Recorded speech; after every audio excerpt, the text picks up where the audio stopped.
भारत दुनिया का सबसे बड़ा लोकतंत्र है, जहां पर लोकसभा के चुनाव की तैयारियां जोरदार तरीके से की जाती हैं। अभी देश में 2024 के लोकसभा चुनाव चल रहे हैं, जो 19 अप्रैल 2024 से शुरू हो गए थे।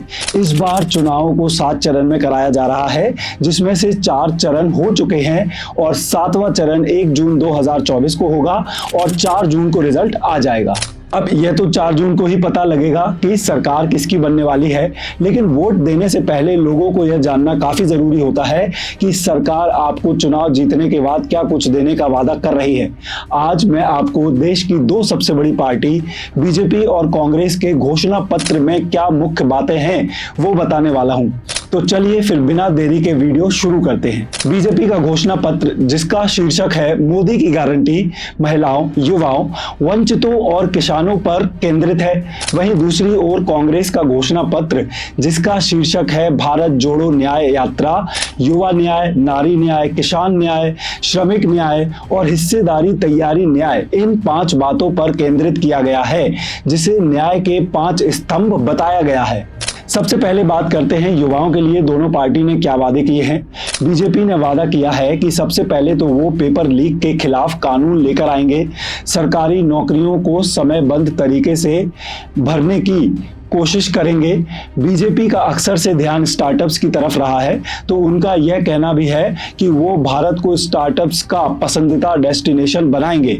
इंडिया को ग्लोबल मैन्युफैक्चरिंग हब बनाना और प्राइवेट सेक्टर में भी रोजगार के अवसर मुहैया कराना जैसे वादे भी किए हैं और मुद्रा लोन को 20 लाख तक बढ़ाया जाएगा।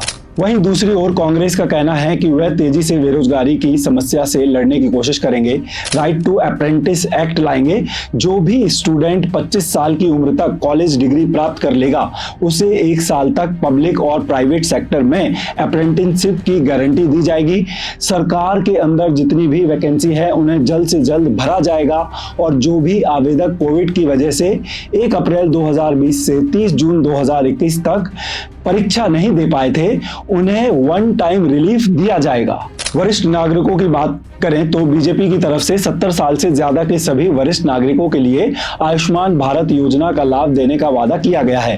राज्य सरकार के साथ मिलकर वरिष्ठ नागरिकों को पवित्र तीर्थों के लिए सारी सुविधाएं देने की कोशिश की जाएगी। कांग्रेस का कहना है कि 2016 में वरिष्ठ नागरिकों के लिए right of person with disabilities act जो सही से लागू नहीं हो पाया है, उसे सही से लागू करेंगे।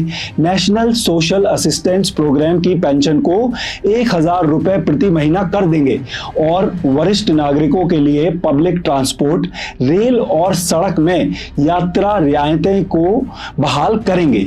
किसानों के लिए बीजेपी का कहना है कि पीएम फसल बीमा योजना को और मजबूत करेंगे, ताकि अगर किसी की फसल का नुकसान हुआ है उसे जल्दी ही उसकी रकम मिल सके। समय समय पर एमएसपी को बढ़ाने की बात की गई है। दूसरी ओर कांग्रेस ने एमएसपी को लीगल गारंटी देने की बात की है। साथ में कृषि वित्त पर स्थायी आयोग बनाने का वादा भी किया है। महिलाओं के लिए बीजेपी का कहना है कि गांव की 3 करोड़ महिलाओं को लखपति दीदी बनाने के लिए सशक्त करेंगे। बीजेपी ने अपने घोषणा पत्र में महिलाओं के स्वास्थ्य सेवाओं पर भी ध्यान केंद्रित किया है। महिला आरक्षण विधेयक को धीरे धीरे लागू किया जाएगा, जिससे 1/3 महिलाओं की संसद और राज्य विधानसभाओं में प्रतिनिधित्व सुनिश्चित हो।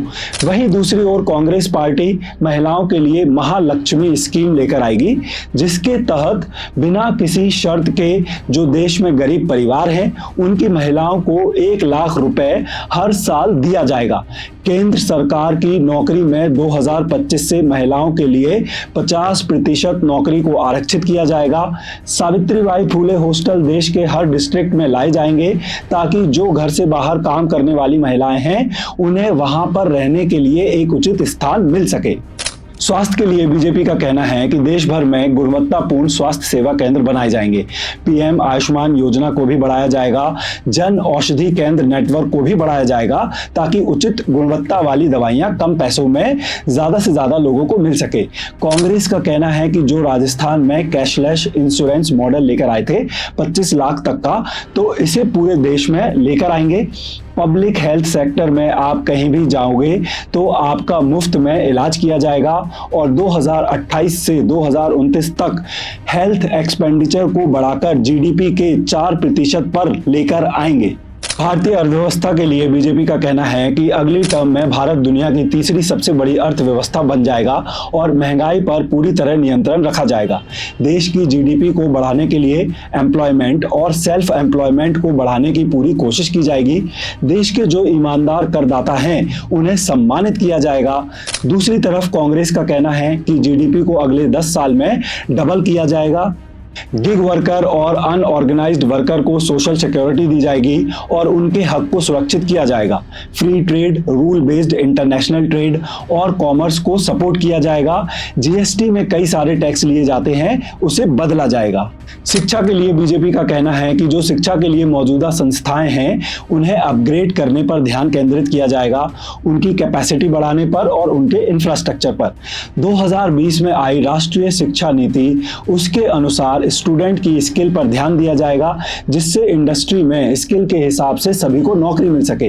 कांग्रेस का कहना है कि वह फर्स्ट क्लास से लेकर 12वीं क्लास तक राइट टू एजुकेशन एक्ट को एक्सटेंड कर देंगे ताकि 12वीं तक के बच्चों को फ्री शिक्षा मिले। नई शिक्षा नीति में कई सारे बदलाव किए जाएंगे। स्टेम यानी कि साइंस, टेक्नोलॉजी, इंजीनियरिंग और मैथ जैसे सब्जेक्ट पर फोकस किया जाएगा। राष्ट्रीय सुरक्षा के लिए बीजेपी का कहना है कि वह मिलिट्री थिएटर कमांड्स को सुरक्षा के कुशल संचालन के लिए स्थापित करेंगे। इंडो चाइना, इंडो पाकिस्तान और इंडो म्यांमार जैसे सरहदों पर इंफ्रास्ट्रक्चर को डेवलप किया जाएगा। जो लोग ऐसे एरिया में रह रहे हैं जो वामपंथी उग्रवाद से प्रभावित हैं, उन्हें विकास और कल्याणी योजना पहुंचा सकें, उसके लिए बीजेपी काम करेगी। सशस्त्र बल और केंद्रीय सशस्त्र बल को आधुनिक हथियार और उपकरण उपलब्ध करवाए जाएंगे। कांग्रेस का कहना है कि वह आर्मी की अग्निपथ स्कीम को हटा लेगी, राष्ट्रीय सुरक्षा रणनीति लेकर आएंगे, 2 मोर्चों की चुनौती से निपटने के लिए एक नया ऑपरेशनल डायरेक्टिव लाएंगे, सीडीएस के लिए पारदर्शिता और सैन्य सहमति सुनिश्चित करेंगे। यूपीए की सरकार जो 2014 में 1 रैंक 1 पेंशन स्कीम ला रही थी वो लेकर आएगी। पर्यावरण को लेकर बीजेपी का कहना है कि वह 2029 तक देश के 60 शहरों में नेशनल एयर क्वालिटी स्टैंडर्ड को प्राप्त करने की कोशिश करेंगे। देश की जितनी भी बड़ी नदियां हैं उनको साफ करने की कोशिश करेंगे। कांग्रेस का पर्यावरण को लेकर कहना है कि उन्होंने भी अपने घोषणा पत्र में NCAP यानी कि नेशनल क्लीन एयर प्रोग्राम की ही बात की है।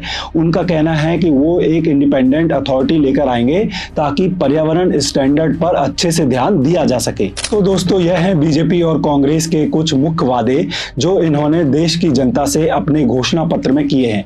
अब इनमें से कितने वादे पूरे होंगे यह तो सरकार बनने के बाद ही पता चलेगा, क्योंकि सरकारें वादे तो बहुत करती हैं लेकिन जब पूरा करने का समय आता है तब बहुत से वादे सिर्फ घोषणा पत्र में ही रह जाते हैं।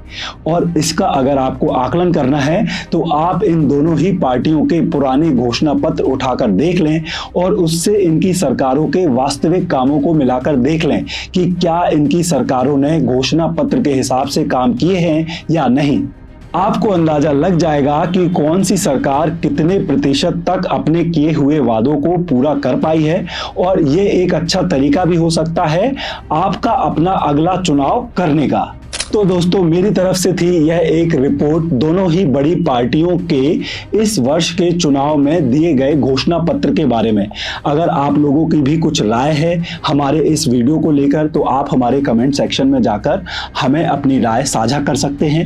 अगर आपको पसंद आया है तो मेरे इस वीडियो को आप अपने दूसरे जानने वालों के साथ शेयर भी जरूर करें और जाते जाते मेरे चैनल को सब्सक्राइब करना भी ना भूलें। मैं मिलूंगा अब आपसे अपने नए वीडियो में। तब तक के लिए आप सभी का मुझे अपना कीमती समय देने के लिए बहुत बहुत धन्यवाद।